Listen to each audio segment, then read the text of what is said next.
সিলেট সুনামগঞ্জে বন্যা পরিস্থিতির আরও অবনতি হয়েছে। দুর্গত এলাকায় চলছে ত্রাণের জন্য হাহাকার। ফেনীতে বাঁধ ভেঙে লোকালয়ে ঢুকছে পানি, প্লাবিত হয়েছে নিম্নাঞ্চল। পূর্বাভাস বলছে ৫ ও ৬ জুলাই তিস্তা অববাহিকায় ভারী বৃষ্টি হতে পারে। উত্তরাঞ্চলে বাড়তে পারে বানের পানি। দিন রাত চলছে টানা বর্ষণ, কমেনি পানির স্রোত, প্লাবিত হচ্ছে নিম্নাঞ্চল। ফেনীর মুহুরী নদীর বাঁধের ৭টি স্থান দিয়ে এখনও লোকালয়ে পানি ঢুকছে। ১৮ গ্রামের প্রায় ৩০,০০০ মানুষ পানিবন্দী। নদীর পানি কমতেছে, কিন্তু এখনো রান্না করার মতন আমরা কোনো প্রসেস পাই নাই। কিছু ভাগ করছি, আষাঢ়ের ভারী বর্ষণ ও উজানের ফলে সিলেটের পরিস্থিতির এখনও উন্নতি হয়নি।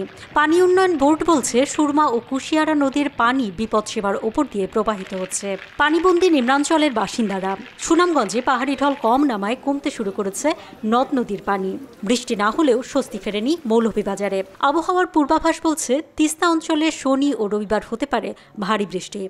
তিস্তা ক্যাচমেন্ট এরিয়ায় বিশেষ করে রংপুর, রাজশাহী এবং তার উপরের উজানে আগামী ৫ এবং ৬ তারিখ ব্যাপক বৃষ্টিপাত হতে পারে। কুড়িগ্রামের ১৬টি নদ নদীতে অস্বাভাবিকভাবে পানি বেড়েছে। ঘরে পানি ওঠায় লোকজন গবাদি পশু নিয়ে উঁচু জায়গায় আশ্রয় নিচ্ছেন। পানিবন্দী রয়েছেন প্রায় ২০,০০০ মানুষ। ছেলে মেয়ে বউ বাচ্চা নিয়ে থাকা খুব কষ্টকর, রান্না বান্নাও করা যাচ্ছে না।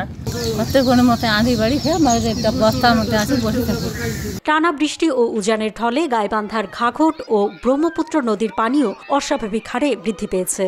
যেহেতু উজানে এখনও পানি বৃদ্ধি পাচ্ছে, সেহেতু এর প্রভাবে আমাদের দেশের উত্তরাঞ্চলের প্রধান ব্রহ্মপুত্র যমুনা নদীর পানি আগামী ৪-৫ দিন বৃদ্ধি পেতে পারে। জুলাই মাসের প্রথম সপ্তাহে আমাদের একটি যেটা আমরা মৌসুমী বন্যা বলি সেটি ঘটার সম্ভাবনা রয়েছে, তবে এটি আশা করা যাচ্ছে দীর্ঘস্থায়ী হবে না। খাগড়াছড়ির দীঘিনালায় বন্যা পরিস্থিতি এখনও অপরিবর্তিত। মেরুং ইউনিয়নের ২০টি গ্রামের মানুষ এখনও পানিবন্দী। সড়ক যোগাযোগ বন্ধ থাকায় সাজেকে আটকা পড়েছেন ৪০০রও বেশি পর্যটক। চট্টগ্রাম, কক্সবাজার ও পার্বত্য জনপদে পাহাড় ধসের ঘটনায় প্রাণহানির খবরও মিলছে।